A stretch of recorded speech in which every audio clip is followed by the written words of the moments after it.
Hi guys! Welcome back to my channel. Ang gagawin ko today ay mag-graph ng rubber plant. Dalawa ang klase ng rubber plant na aking i-graph ngayon. So ito yung tiniki rubber plant at saka ito ang isa, ito green na rubber plant. Ayan. Ang laki-laki na niya guys. At ano na to? Minamarkot ko siya at na-discover ko na nung pag markot ko dito, may tinanggal ako na na dahon niya at sinamahan ko ng balat. Ngayon, pinupropagate ko sa lupa. Saya-saya ko kasi nakita ko na mayroon siyang ugat. Ayan o. Nag-ugat siya guys. So, mabilis lang talaga magparami ng rubber plant pag alam natin. So, ayan o. Ayan, marami siyang ugat. So, buhay siya kasi pagtanggal ko dito, sinamahan ko ng ng balat ng yan o. Balat niya.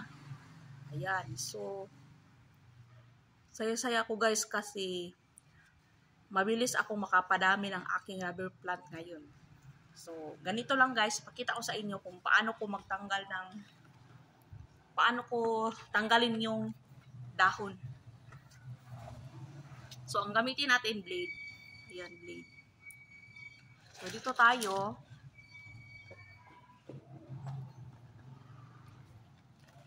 Ito yung kunin natin. Oh. Kita.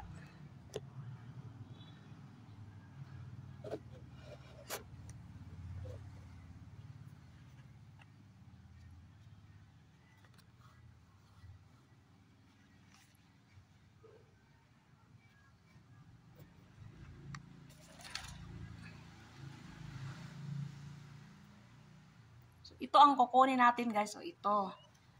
So, pagtanggal natin, samahan natin ng balat ng kanyang balat ng rubber plant. Bilis-bilis lang talaga magpaano. Ngayon ko palang nalaman na ganito pala papadami ng Ayan o. Oh. Ito yung nasama na yung balat ng ating rubber plant. Ayan. Isa. So, kukunin natin dito, dalawa. Kunin natin yung nakalubog sa lupa.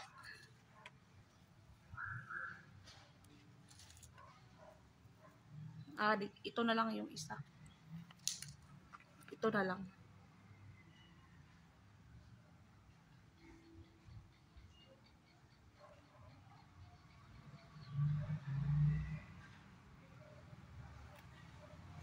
Ayan guys.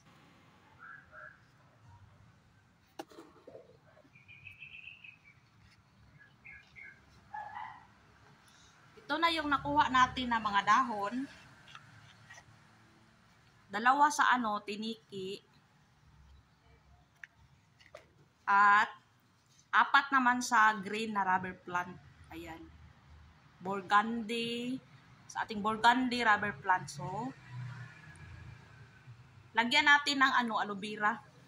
Katas ng aloe vera para mas mabilis siyang magbigay ng roots. Yan.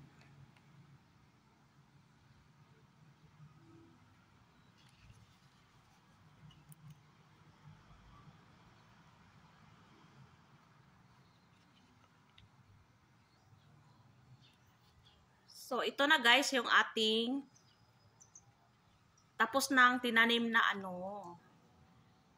mga dahon ng rubber plant. Ayan o.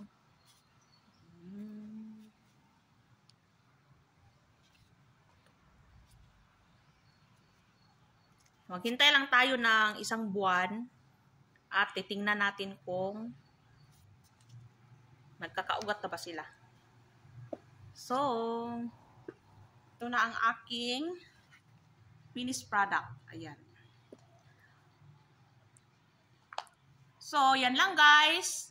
Kung gusto nyo pang matuto at manood ng video ko, click nyo lang ang subscribe button at bell button sa baba ng video ko.